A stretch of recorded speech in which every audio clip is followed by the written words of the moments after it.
జాతీయవాద జర్నలిజానికి అసలైన వేదిక నేషనలిస్ట్ హబ్ ని సబ్స్క్రైబ్ చేసుకోండి. నోటిఫికేషన్స్ కోసం బెల్ ఐకాన్ పై క్లిక్ చేయండి.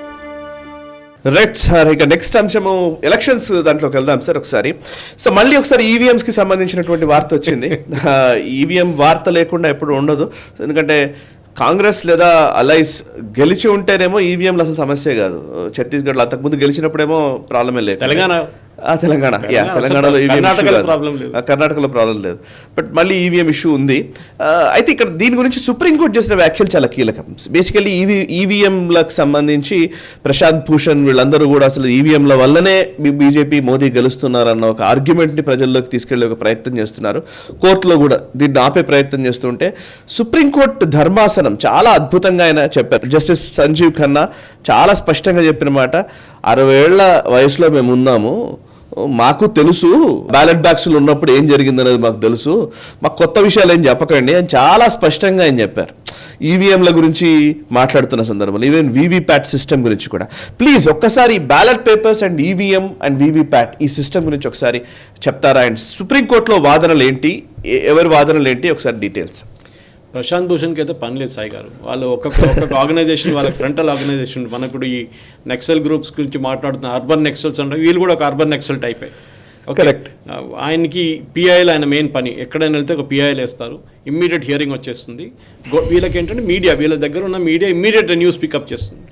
ఈ కేసులో కూడా చూడండి ఎంతమంది అబద్ధం చెప్పారు వీళ్ళు. ఇవి ఒక బటన్ ప్రెస్ చేస్తే మోదీకి ఓటు వెళ్తుంది, వీవీప్యాట్లు కౌంట్ చేస్తే అన్ని తప్పు వస్తుంది, అన్నీ చెప్పారు వీళ్ళు.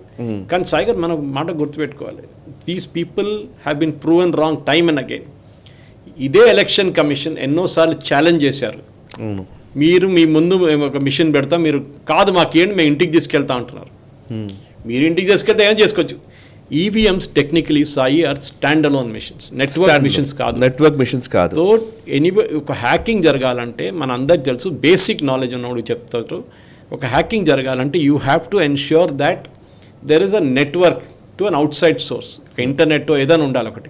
ది స్టాండ్ అలోన్ మిషన్స్, దీనికి ఉన్న ఒకటే connection, control unit presiding officer దగ్గర, ఇంకో కంట్రోల్ యూనిట్, ఇంకొకటి unit, extension unit is VVPAT machine.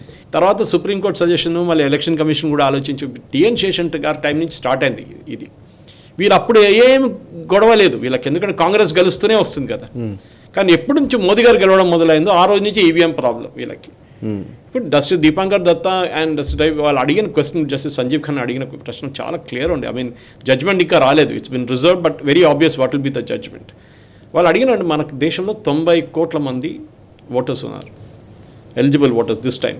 In fact Prashant భూషణ్కి అది కూడా తెలియదు.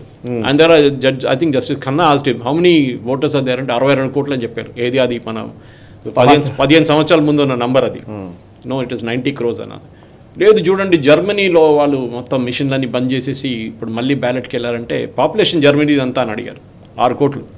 అరే మా వెస్ట్ బెంగాల్లో పాపులేషన్ 6 కోట్లు ఉంది, నేను వస్తుందని చెప్పి Dipankar Datta told him. Don't compare our population with their population. మీరు అదే మోడ్లో ఈ బ్యాలెట్ మనకు అందరు తెలుసు, ఈ లాలూ ప్రసాద్ యాదవ్ కానివ్వండి, మిగతా ఈ సమాజ్వాదీ పార్టీ వాళ్ళు, వీళ్ళందరూ పైకి ఎట్లా వచ్చారు మన అందరికి తెలుసు. ఈవెన్ వెస్ట్ బెంగాల్లోనే కమ్యూనిస్టులు వాళ్ళు కూడా తక్కువ కాదు. ఎందుకంటే బూత్లు క్యాప్చర్ చేయడం అని ఒక it was like another naxalism, romanticism అనమాట. బూత్ క్యాప్చర్ చేయడం గ్యాంగ్స్ ఉన్నారు, వాళ్ళకు సుపారీ ఇచ్చేస్తే వాళ్ళు ఈ క్యాండిడేట్ అని చెప్పగానే వాళ్ళు వెళ్ళి వాళ్ళ బూత్ క్యాప్చర్ చేసి అందరిని అక్కడ తరిమి కొట్టి వాళ్ళు రోజంతా కూర్చొని కొడుతూనే ఉంటారు. సో ఈ ఈవీఎం వచ్చిన తర్వాత అది plus VVPAT plus CCTVs recording, web recording అన్నీ నడుస్తుంది, వెబ్కాస్ట్ నడుస్తుంది. సో ఇట్లాంటి పరిస్థితుల్లో ఇప్పుడు ఈ కేసు నడుస్తున్నప్పుడు Sai garu, I think it was Thursday రోజు మనం రికార్డ్ చేసినాకైనా ఒక రోజు ముందు ఈ మిషన్ గురించి ఒక స్టోరీ కేరళ నుంచి వచ్చింది. మాక్ పోలింగ్ కాసర్గోడ్లో ఎక్కడ జరిగింది, నార్దర్న్ కేరళ జరిగిన దాంట్లో కమ్యూనిస్ట్ వాళ్ళు ఒక న్యూస్ చేశారు, బటన్ ప్రెస్ చేయగానే మోదీ గారికి ఓటు పోతుందని. సో ఇదే ఎలక్షన్ కమిషన్ ముందు అడిగారు on hearing on Thursday morning. They asked election commission justice I think Datta arrest, మీరు ఒకసారి కనుక్కొని మాకు చెప్పండి ఇది ఈ స్టోరీ నిజమా కదా. They came back and say ఈ స్టోరీ అబద్ధం. కానీ ఈ స్టోరీ పికప్ చేసింది ఎవరు, క్రియేట్ చేసింది కమ్యూనిస్ట్ వాళ్ళు, అక్కడ ఉన్న లోకల్ కమ్యూనిస్ట్ లీడర్. వాడి దగ్గర నుంచి 15 Kerala publications are carried this news. బయటికి ఎక్కువ రాలేదు ఇది, నేషనల్ ఛానల్స్ ఎవరు సీరియస్గా తీసుకోలేదు, ఎందుకంటే రెగ్యులర్. కానీ కేరళలో ఏం పుక్కారంటే ఓ పెద్ద గొడవ, అక్కడ మాక్ పోలింగ్లో మొత్తం ఓట్లన్నీ మోదీ గారికి పోతుంది, అసలు ఈవీఎం అనేది ఇదని చెప్పేసి. Last it was proved to be fake. కానీ ఒక్క ఛానల్ మీద కూడా కేసు వేయలేదు election commission should have filed a case against this persons. ఈ Rahul so Gandhi we have to see this. ఇప్పుడు ఈసారి ఎలక్షన్స్ లో ఇప్పుడు నిజంగా అన్ని మోదీకే వెళ్తే కనుక మరి అక్కడ ఉన్న సీట్లన్నీ మోదీకే రావాలి. అది కాదు, ఇంకోటి Sai garu, you are doubting the integrity of the system. అదే సుప్రీంకోర్టు అన్నారు, డోంట్ డౌట్ ద సిస్టమ్. మీరు ఆ సిస్టమ్ డౌట్ చేయకండి, మన డెమోక్రసీని డౌట్ చేస్తున్నారు మీరు. ఈవీఎంస్ చెప్పి రాహుల్ గాంధీ ఈవీఎంస్ ఉన్నదాకా మోదీ గారు గెలుస్తూనే పోతా అంటున్నారు. Sai garu, I give you an example, not many people know it. Ambedkar garu 2 సార్లు ఎలక్షన్ పోటీ చేశారు. బాబాసాహెబ్ అంబేద్కర్, బాబాసాహెబ్ 2 సార్లు ఓడిపోయారు. 2 సార్లు ఆయన ఓడిపించిన కాంగ్రెస్ వాళ్ళు. He didn't contest. In fact second time when he contested Sai garu, the party which supported him, can you take a guess? Jana Sangh. Ambedkar గారిని సపోర్ట్ చేసిన టైం, సెకండ్ టైం ఎలక్షన్లో సపోర్ట్ చేసిన పార్టీ జనసంఘ్. కానీ ఇప్పుడు అంబేద్కర్ గారి జయంతిలో పూలమాల లేయడానికి కాంగ్రెస్ లీడర్లు లైన్ కడతారు. అంబేద్కర్ అని నెహ్రూ గారికి అస్సలు పడదు. ఈయన ఎలక్షన్ నిలబడనంగానే ఈయన ఎలక్షన్ కాంగ్రెస్ తరఫు నుంచి నేను పోటీ చేయను, నేను I will contest and another independent ticket, I will contest against Congress నామినీని పెట్టారు. ఇన్ఫ్యాక్ట్ అంబేద్కర్ గారి క్లోజ్ ఫ్రెండ్, ఒక సెక్రటరీ లాగా ఉన్న మనిషిని తీసుకొచ్చి ఆయన ఒపోనెంట్ చేశారు నెహ్రూ. మన ప్రేక్షకులు చాలామంది తెలియదు. ఫస్ట్ ఎలక్షన్లో ఏం చేశారు, అంబేద్కర్ గారు 100% గెలుస్తాను తెలిసిన తర్వాత 78,000 ఓట్లు చెల్లదని చెప్పి పక్కన పెట్టారు నెహ్రూ. ఎలక్షన్ కమిషన్తో చేయించారు. ఆ people can go and Google the story. 78,000 ఓట్లు పేపర్ బ్యాలెట్లు పక్కన పెట్టారు. ఇది వ్యాలిడ్ కాదు, చెల్లదని చెప్పేసి, ఇన్వాలిడ్ ఓట్స్ అని చెప్పి. దాంతో అంబేద్కర్ గారు ఓడిపోయారు. సో ఈ ఈవీఎం గురించి మాట్లాడుతున్న ఈ మనుషులు ఏం చేశారని అక్కడి నుంచి తెలుసు మన అంబేద్కర్ గారు. సెకండ్ టైం ఈ lost by 2,000 votes. First time చాలా పెద్ద మార్జిన్తో ఓడిపోయారు, ఎందుకంటే 75,000 ఓట్లే లేదు, పక్కన పెట్టేశారు నెహ్రూ గారు. సో ఈ రాహుల్ గాంధీ ఇప్పుడు చెప్తున్నది వాళ్ళ గ్రేట్ గ్రాండ్ ఫాదర్ కూడా మొదలుపెట్టే కథ అది. కానీ శేషన్ గారు వచ్చిన తర్వాత, ఈవీఎంలు వచ్చిన తర్వాత మనం చూస్తున్నాం results with in matter of hours మనకు వచ్చేస్తుంది. ముందైతే 5 రోజులు 6 రోజులు తీసుకుంటుండారు. సో ఈసారి కూడా మనం చూస్తున్నాం సాయి గారు, ఈ ఈవీఎంలు వచ్చిన తర్వాత, okay, introduction VVPAT, specially VVPAT వచ్చిన తర్వాత 118 కోట్ల మంది ఓటేశారు సాయి గారు. దాంట్లో 4 కోట్ల వీవీప్యాట్ కౌంట్ చేశారు. దాంట్లో 25 కంప్లైంట్స్ వచ్చినాయి. అంటే సెక్షన్ ఒక రూల్ ఉంది 49 MA అని. అంటే ఏదైనా ఒక ఓటర్కి డౌట్ వచ్చింది అనుకోండి, నా ఓటు కరెక్ట్గా పడలేదంటే ఒక కంప్లైంట్ ఫైల్ చేయొచ్చు అక్కడే within the booth. That's called 49 MA. ఆ నోట్ చేసుకుంటారు. సీరియల్ నెంబర్, మీరు ఓట్ చేసిన సీరియల్ నెంబర్ 51, మీ ఓటు పడలేదని మీకు డౌట్ వస్తుందని. They can check it after the voting is over. Counting ముందు చెక్ చేసుకోవచ్చు ఈ కంప్లైంట్. చూస్తే అన్ని అబద్ధాలు. ఇప్పుడు దాకా కూడా బ్యాలెట్ స్లిప్స్ చూసుకుంటే ఇప్పుడు మనం చూసినట్టు ఒక ఆల్మోస్ట్ 40,000 మిషన్లు ర్యాండమ్లీ సెలెక్ట్ చేసిన వీవీప్యాట్ మిషన్లు టాలీ చేస్తే కరెక్ట్గా వచ్చింది. ఒక్కటే కేసులో మిస్టేక్ ఉండే, అది కూడా కౌంటింగ్ మిస్టేక్ ఉండే, human being. So human error. So ఆలోచించండి, ఎంత బాగా జరుగుతున్న సిస్టమ్ని వీళ్ళు కావాలని చెప్పి రాహుల్ గాంధీ పొద్దున, అంటే you are actually challenging the electorate of India. అంటే ఓట్ వేస్తున్న ఎవరు ఉన్నారో వాళ్ళని యూఆర్ ఛాలెంజింగ్ దెమ్.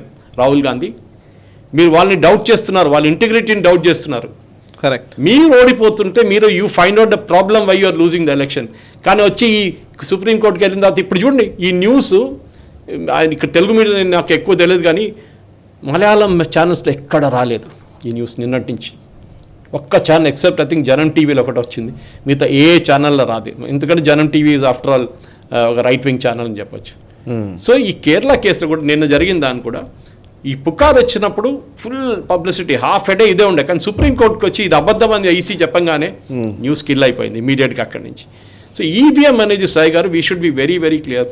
వీవీప్యాట్ అనేది ఒక ఫెసిలిటీ జస్ట్ టు టాలీ. ఇంకోటి అడిగారు, ఈ మిషన్లన్నీ తయారు చేస్తున్నది పబ్లిక్ సెక్టర్ అండర్టేకింగ్ అంటే BEMలు ECIలు వాళ్ళు తయారు చేస్తున్నారు అంటే I think one of the judges asked him, అంటే మీరు ప్రైవేట్ సెక్టర్కి ఏమంటారా అని అడిగారు. కాదు మేము అట్లా చెప్పలేదంట. లాస్ట్లో Shankar Narayan another advocate for these people and Prashant Bhushan, they almost came to an apology. కాదు, we are not doubting anything but we want to be clear about it. ఆలోచించండి, మీరు ఎక్కడి నుంచి స్టార్ట్ చేశారు? You started doubting the machine itself. Sanjay Hegde ఇంకొక left wing వాడు ఉన్నాడు, TV channel కనిపిస్తాడు అప్పుడప్పుడు, ఆయన కూడా అంతే. ఆయన కూడా వీవీప్యాట్ సరే జడ్జి అడిగారు. In fact justice Khanna asked him, అన్ని వీవీప్యాట్లు కౌంట్ చేయాలంటే 60 కోట్ల వీవీప్యాట్లు కౌంట్ చేయాలి, ఎన్ని రోజులు పడుతుంది? మాది పాత సిస్టమ్కి వెళ్ళిపోతాం, మళ్ళీ పాత సిస్టమ్కి వెళ్ళిపోతాం. What are you trying to do? See problem is ఎక్కడెక్కడ హ్యూమన్ బీయింగ్ వస్తారో అక్కడ ఎర్రర్స్ వస్తుంది సాయి గారు. మీరు ఒక మనిషికి ఒక 1000 నోట్లు ఇచ్చేసి కౌంట్ చేయరా అంటే ఆడు ఫస్ట్ టైం కౌంట్ చేసిన తప్పు ఉంటుంది, సెకండ్ టైం నోట్లు కౌంట్ చేసిన తప్పు ఉంటుంది, మూడోసారి ఇంకో ఫిగర్ వస్తుంది. దట్ ఈస్ వై బ్యాంక్ వాళ్ళు మిషన్ యూజ్ చేస్తారు టు కౌంట్. మన ముందు ఎట్లా ఉండే, మన బ్యాంక్ ముందు నిలబడి కౌంటర్ ముందు కౌంట్ చేస్తుండే ఈ మిషన్లు వచ్చే ముందు. కానీ నా క్యాష్ మిషన్స్ ఆర్ దేర్. మళ్ళీ మీరు డౌట్ చేస్తారా ఆ మిషన్ తప్పని? కొంతమంది ఇప్పుడు కూడా డౌట్ చేస్తారు. అది తీసుకున్న తర్వాత పక్కన మళ్ళీ కౌంట్ చేస్తాడు. సార్ దీంట్లో 99 ఉంది సార్ అంటాడు. తీసుకురారని చెప్పి ఇంకోసారి పెడతాడు. చూసి కరెక్ట్ చెక్ చేస్తాను సార్ అంటాడు. దిస్ హ్యూమన్ ఇంటర్వెన్షన్ అది. సో ఈ రీసెర్చ్ పేపర్ గురించి మాట్లాడారు ప్రశాంత్ భూషణ్. ఒక రీసెర్చ్ పేపర్ ఉండే, ఎవరు పబ్లిష్ చేస్తారు బాబు రీసెర్చ్ పేపర్ అని అడిగారు. అది ఎవరో ఏదో ఒక ఆర్గనైజేషన్ అంటే ఎవడో పబ్లిష్ చేస్తున్న రీసెర్చ్ పేపర్ని మీరు కోర్టుకు తీసుకొస్తున్నారు, దాని వ్యాలిడిటీ ఏంటని అడిగారు. So the problem is very clear. వీళ్ళకి ఏంటంటే మోదీ గారు ఎలక్షన్ గెలవకూడదు, అంతే. ఎలక్షన్ గెలిచినా క్రెడిట్ ఇవ్వకూడదు, అంతే. సరే సుప్రీంకోర్టు కూడా చెప్పారు, ఎవడైనా ట్యాంపర్ చేస్తే yes there should be serious punishment, దాంట్లో డౌటే లేదు, దర్ ఇస్ నో డౌట్. కానీ వీళ్ళేమంటున్నారంటే ఆ స్లిప్ బయటకు తీయాలంట, స్లిప్ ఓటర్ చూసుకుంటాడంట, ఉందంటే సరే అని మళ్ళీ లోపల బాక్స్ లోపల వేస్తాడంట. వాడు పాకెట్ లోపల వేసుకొని తీసుకెళ్ళిపోతే ఒక ఓటు తగ్గుతుంది అక్కడ. Correct. See, this is what people should understand. So, the entire process, I think first time, that way Supreme Court clearly said, in fact, Justice Deepankar Datta ade chepparu. You see, we don't try and bring down a system. ఒక system బాగా నడుస్తుంది. Germany example, ఇంకేదో దేశంలో example. యుఎస్లో చూడండి సాయి గారు, మీకు గుర్తుంటుంది లాస్ట్ ఎలక్షన్ బిల్ క్లింటన్ ఓడిపోయినప్పుడు కూడా వాళ్ళు యాక్చువల్లీ గెలిచారని చెప్తున్నారు, ఒకటి ఓడిపోయి అంటున్నారు. ఇప్పుడు కూడా అమెరికన్ ఎలక్షన్ లాస్ట్ మినిట్ దాకా ఎవరు గెలిచారని తెలియదు. 10 రోజుల ఎలక్షన్స్ లోనే చాలా ఫ్రాడ్ జరిగిందని కూడా. ఎందుకంటే అక్కడ పెన్సిల్ తో మార్క్ చేస్తారు. They are still gone back. మనం డిజిటల్ ఏజ్ లో వచ్చాం. మనం ఇప్పుడు యూపీఐ పేమెంట్ చేస్తాం, ఫోన్ పే కానీ గూగుల్ పే కానీ. అది వాళ్ళు ఎప్పుడు కూడా అక్కడ వెనకకున్నారు. వాళ్ళు చాలా క్రెడిట్ కార్డులు వాడుతున్నారు. ₹10 కూడా మనం we're actually using UPI payment system.